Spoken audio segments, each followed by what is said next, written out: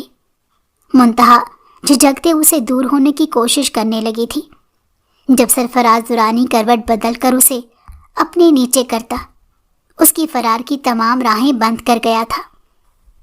سرفراز نے جھکتے اس کے گال پر شدت سے دانت کاڑے جس سے منتہا چیخ اٹھی تھی۔ بابا دندے بابا، تھولو میلی ماما کو۔ دائی ادھر آؤ، دیکھو بابا ماما تو مار رہے ہیں۔ بابا گندے بابا، چھولو میلی ماما کو۔ بھائی ادھر آؤ، دیکھو بابا ماما کو کھا رہے۔ 3 سالہ ننھی جنت نے بیڈ پر چڑھنے کی ناکام کوشش کرتے اپنے بھائی کو بھی بلا ڈالا تھا۔ سرفراز درانی نے بدمزہ ہو کر اس ننھی آفت کو اٹھایا۔